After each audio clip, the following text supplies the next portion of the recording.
Hello everyone, it is your boy Winster and I'm back at it again with another video. Today, you could tell what's on the screen right now. We are doing a branded Chimera deck profile. But before we jump into the deck profile, guys, I would really appreciate your guys' support with the subscribe. If you are not subscribed and you need some convincing, hopefully this video, this one that you're watching right here, this video right now, is the video converts you on over to be a Winster subscriber. If you are already a Winster subscriber, I know damn well that you have that notification bell turned on. That way you can stay up to date with all the beautiful content that drops on this channel. Also, if you guys want to check out all of my other social media platforms, link is in the description. Discord, TikTok, Twitter, Twitch, which I do a lot of live streams and I'll do a lot of remote duels with AZ local players. Be sure to check that out if you guys want to be part of the live action. But let's jump into today's deck profile. So the reason it took so long to actually make this video, guys, is I have been playtesting this for about a month, and I was playing certain cards that are no longer playing, and some ratios changed in the deck. On top of that all, there was so much speculation of the ban list, and the last thing I want to do is give you guys a piece of work, a deck profile, and then in 2 weeks some of those combos may be obsolete because maybe some cards were anticipating to get banned. The card that I'm talking about is Branded Fusion. Praise the Lord, it didn't get banned, but the last thing I want to do is give you something and then in a week or two it's no longer usable. So I was waiting for that and playtesting at the same time. But let's go ahead and jump right into the deck profile. Jumping into the Chimera engine, I played 3 copies of Cornfield Kodo. I'm going to be honest, it's a very standard engine. Of course, you're going to be playing 3 of this. This is a searcher of the deck. You're going to search Mirror Sword Knight. On top of that, it has a graveyard effect. If your opponent activates cards that target it, negate and destroy. And then, of course, we play 3 copies of Mirror Sword Knight. This is more than likely going to be the backbone of the Chimera package. Normal summon, Tributus Cost, special summon, Big Weak Burflement. If you ever find yourself in this matchup, this is what you're going to end up ashing, this or Branded Fusion. But on top of that, it has a graveyard effect where you could go ahead and banish for cost and then negate an effect from your monster that they control. We play 3 copies of Gazelle, the King of Mythical Claws. This ratio works, however, you could actually get away with only playing 2. I ended up siding out games 2 and 3, the Gazelle. That way I could put in board breakers or whatever card I needed for the matchup. On top of that, it's a little bit of a pseudo starter because you can normal summon this, search Burflement, Chimera Fusion. Of course, we play 2 Big Wing Burflement. You don't want to ever play more than 2 because you could break super hard. There's definitely games in my playtesting where I actually open both, and it is the worst absolute feeling ever. So you only ever play 2. And then the last card is Chimera Fusion. This is another ratio that can be tweaked if you want to play less cards. You could actually just play 2 Chimera Fusion and it won't change too much, but in grindy games you definitely want to see the 3rd. So I say play the 3rd and side it out games 2 and 3 if you want to see other types of cards, but you could get away with playing 2. On to the Despia package, we play 2 Aluber, the Jester of Despia. The reason that you play 2 is because we play Branded Opening, and if you open this and Branded Opening, you're not going to be able to special summon this. On top of this all, this also conflicts with the normal summon of the Chimera package, Mirror Sword Knight, so you definitely want to optimize as much as you can, so you have to play the 2 because if you want to play the opening. And then I played 2 Fallen of Albaz. I think this is one ratio that is different. I usually see Branded Chimera play only 1 of this. However, in grindy games, it is nice to see the 2nd because there's going to be times where you draw the Branded Fusion and Fallen of Albaz is going to be your grave and there's not going to be a copy in your hand or deck. So it's definitely a lot better to play the 2nd copy. On top of that all, you could just side it out games 2 and 3, but I do think that having an extra copy of Fallen of Albaz is a lot better. And then we play the 1 Dark Magician because we play Dragoon. And of course, we play 3 copies of Branded Fusion. Self-explanatory as to why we actually play this. But for those who don't know, this card is absolutely broken. It blends so well with the Chimera stuff. You could activate this, send Gazelle, who's a beast, and sell Fallen of Albaz into Wimbrum. And then Gazelle effect will activate because it was using a fusion summon. You would be able to search Cornfield Kodo, affect Cornfield Kodo, and then search the Mirror Sword, summon Mirror Sword, Tribute, special summon Big Weak Bird from it, and go into the Chimera stuff from there. So this card gets you into both of your engines, which is actually insane. And then the last branded card, we play 3 copies of branded opening. Like I said earlier, we play this because we don't want to conflict with Mirror Sword Knight and Aluber. Jumping into the hand traps, we play 3 copies of Ash Blossom and Joyous Spring. This card is one of the better cards in the current format right now. We play 3 copies Nibiru, the Primal Bean. Pretty self-explanatory on when we play this. This is good against a lot of current decks. Good against Dragon Link, good against Mandium, good against Kashtira, good against a lot of current decks. So definitely need to play. This is also interchangeable with Droll and Lockbird.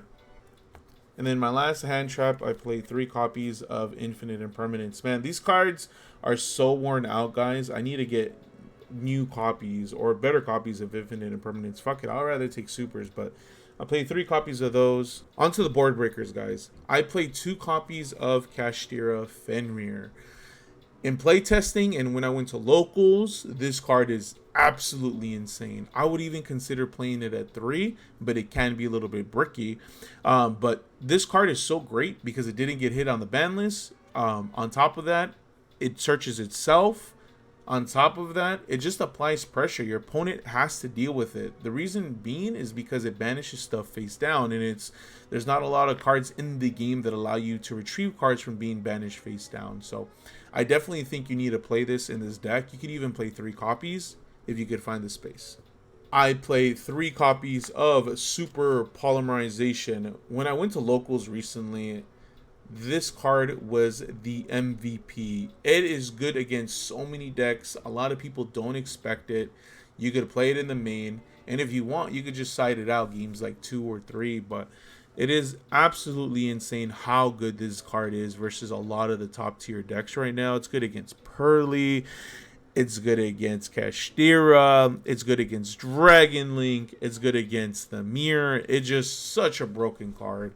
And you can activate this in the draw phase to get rid of problematic cards. But you definitely play 3 copies of Super Polymerization. And then I play Triple Tactics Talons. In playtesting, honestly, this card didn't come up too much. But considering that I play such a huge target for Ash Blossom or Droll, I definitely thought that playing 2 was really good. You could get away with playing 1 if you want to thin out the deck and don't play too many cards. But playing 2 worked for me. Came up a couple times, but definitely can get away with playing with 1. And then the last card in the main deck, I play 1 Called by the Grave. This is another card that you can cut. You don't have to play Called by the Grave if you want to play the cross out, and if you want to find space, there's plenty of targets to cut out, but you don't have to play this. Into the extra deck we go. We play 1 Windrum. This card is absolutely insane. Great in a lot of matchups. On top of that all, you could spin cards, and if your board gets cleared in some sort of manner and then you just went into this, you're going to have the Fallen of Albaz in the grave, and then you're going to be able to activate its effect and then banish it and be able to punish your opponent if they nibbed you. We play 1 Lubellion. We play 1 Albion. And then we play 1 Mirror Jade. And then I think the MVP, we play 1 Dragoon. It is so insane that this deck could end on Dragoon, Chimera, Chimera Fusion. It's just so many cards, and this card is just the cherry on top. Yes, it's easy to out versus Unchained, but a lot of decks can't really out this card because it can't be targeted, it can't be destroyed.